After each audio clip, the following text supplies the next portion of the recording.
In recent years, Supreme Master Ching Hai graciously allowed our association members to gather for international seminars. They were joyous occasions as Master and disciples reunited to meditate and pray for peace. During her visit to meet with our association members, Supreme Master Ching Hai also spoke of the teachings of past masters and answered the spiritual questions of fellow initiates. Throughout the ages, compassionate, enlightened masters have urged people to surrender to the greater universal power by seeking the divine within, from which all other goodness and happiness follow.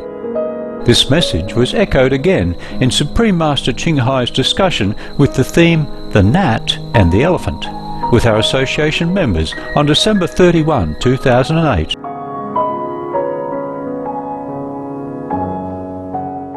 Supreme Master Ching Hai's lectures are not a complete meditation instruction. Please do not try alone. For free of charge guidance, please visit www.godsdirectcontact.org or contact any of our centers near you. Okay, Namus, decided that he has a very good status, as a perceptive Namus.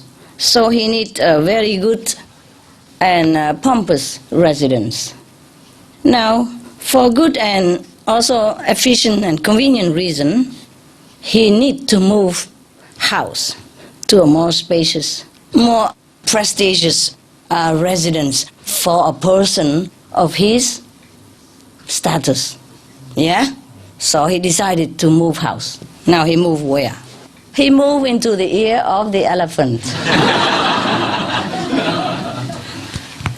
When you look into the animals' ears or sometimes body, you see a lot of insects sometimes attaching themselves to the big animals, Even fish in the sea, some big fishes, you saw some oyster, attach themselves to the whale's body, or some small snail, small and a sparrow-like, They attach themselves to some of the big fish, And even some little fish attach themselves to the big fish and try to clean him up, whatever leftover food, etc., etc. So these are the natural things. Now, the Gnat decided that his status is so great, he needs a big residence and pompous and more prestigious. So he moved into the ear of a certain elephant, And he deemed this residence is eminence enough for him to reside over such a status like his, a great Gnat. After thinking for so long and preparing and everything, he decided to move. So soon enough, he installed himself in very spacious and prestigious quarter. And time passed quick. He had raised some generation of families of Gnat and sent them into the world, highly educated, having diplomas, graduated and all that. Good. And then he sent them out into the world and they all became someone in the world. So he is very proud, great-grandfather. As the years went by, the Gnat knew all the moments of relaxation and vexation, the feeling of sorrow and happiness, of questing and achieving, which is the life of the Gnat, wherever he might be found. The elephant's ear was his home. And as is always the case, he felt strongly, persistently, that there was a close connection between his life and the history of the Gnat, this Gnat, his very being and this place. He feels that it's his place, his quarter.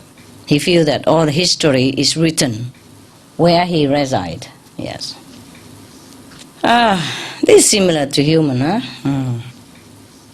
The ear was so warm, so welcoming, so vast, the scene of so many experiences. Wow, it's similar to human, we have big houses. In Vietnam, if we have a house that belonged to the ancestor, okay, we have to keep it.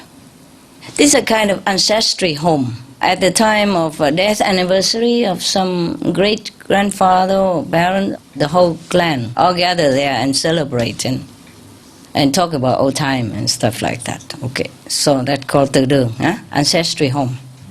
Now, that is very precious, yeah? So, according to the Gnat, this is similar in value, yeah, in his situation, in his species. And in this spacious and prestigious residency of his, or the mansion of his, there are so many experiences that had passed in his life, joy, sorrow, anger, happiness, all kind of things, sweet, bitter, and sour. All kind of taste in life that he experienced while he is living in this grand mansion. Yes. So naturally, before he moved into this house, you must imagine that he has a grand ceremony, cutting ribbon and all that stuff. Yeah. And popping a non-alcoholic champagne and vegetarian banquet, all that, yeah? And even installing the flag and all that, every Monday, pulling up and down, yeah? It's a status of the Gnat, he is somebody, yeah? The world must know that he's somebody, yeah? Okay, now, he has to do it properly, as befitting his status in the world. Okay, now, it's describing here that on the very first day, just before moving in even, he had cried on the top of his little voice, declaring his possession of this residence. He said, "Hey, elephant! Know that nobody else but I, the Gnat the Great, is moving into this place. I, the perceptive Namus, has chosen to grant this honor upon your ear." Yeah.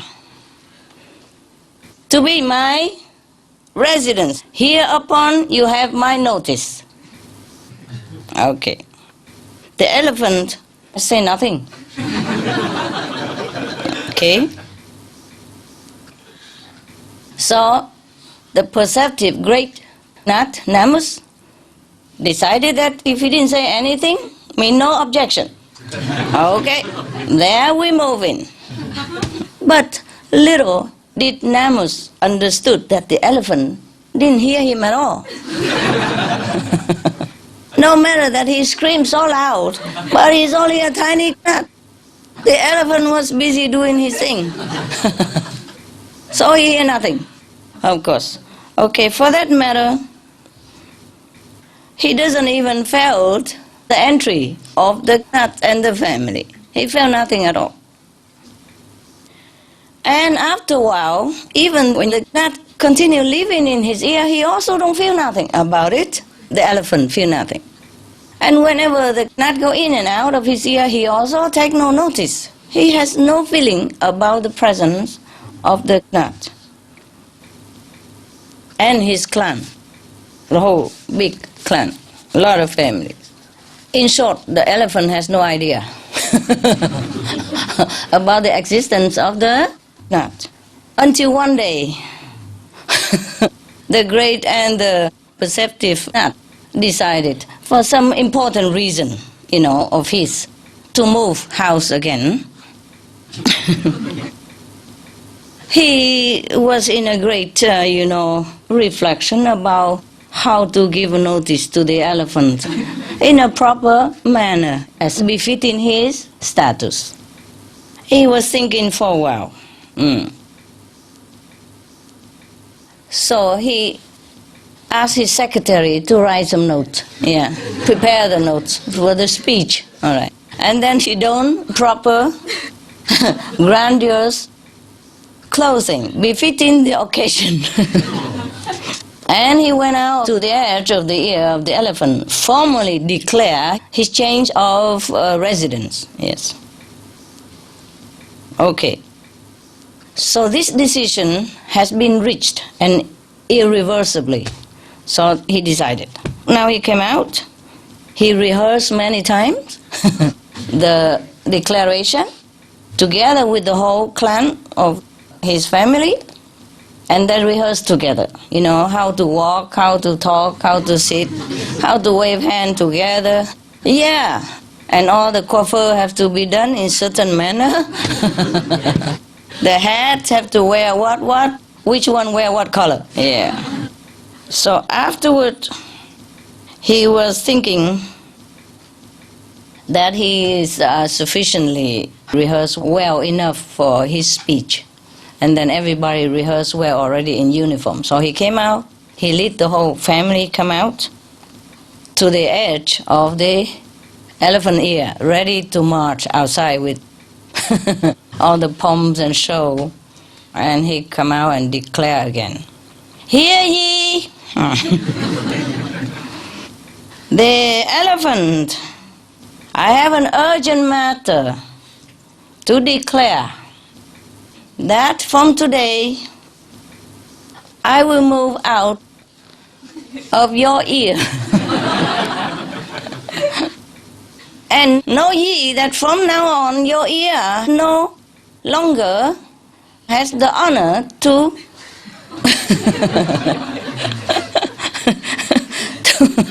to contain our family members anymore.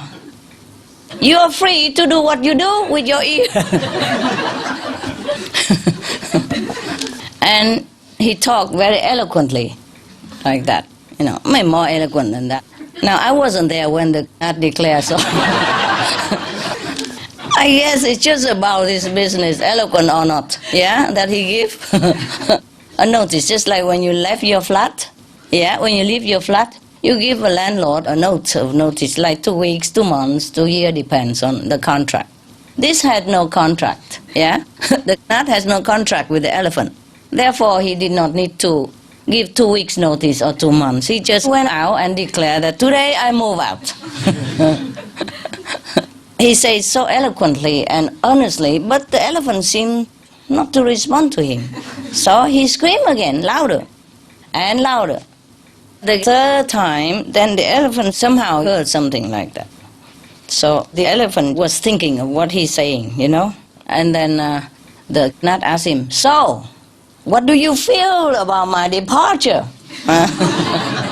"I have a reason to explain to you, yeah? The reason why I moved," and so on and so forth. And then the elephant suddenly raised his head and trumpet, you know, with his trunk, a little bit. And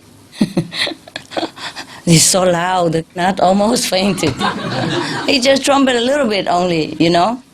And then the elephant said to him, "Go in peace." To tell you the truth, I never noticed you were there. And I have no interest of you going or coming. Okay, for the dervish master who told the story, huh? We have to thank him. Huh? So was that a good story, yeah? Yes. Is it familiar? Yes. It is very familiar to us, huh? Because we feel the master who told the story, the dervish master, wanted to emphasize the human character, right? Yeah, he doesn't even mean the gnat, he means the human. Many people think they are that important. This is the ego that he meant, yeah? The ego makes us feel that we are so important, that wherever we go, people must take notice of us. This is the example of the ego, huh? So, the story is really very good, huh? If we can live, not like the gnat, then it would be a very peaceful world for everybody, yeah? Not always making noise for nothing, huh? Making noise for nothing, yes. Nobody cares who we are. Well, somebody cares, but because we don't pay attention to them, so they try to make noise, yes. sometimes like that. So in order to live a more peaceful life, we have to check out our ego and keep it under control, okay? Yeah. Remember, nobody cares. Truly, okay?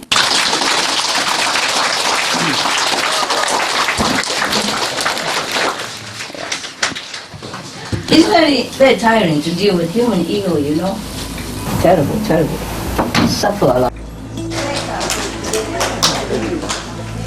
See you soon, okay? Yeah.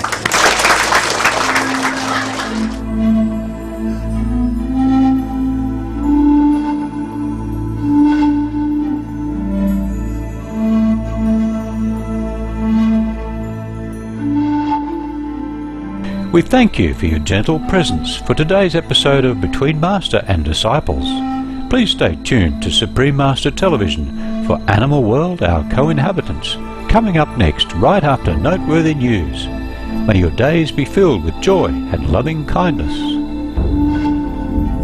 For more details, please visit www.suprememastertv.com/BMD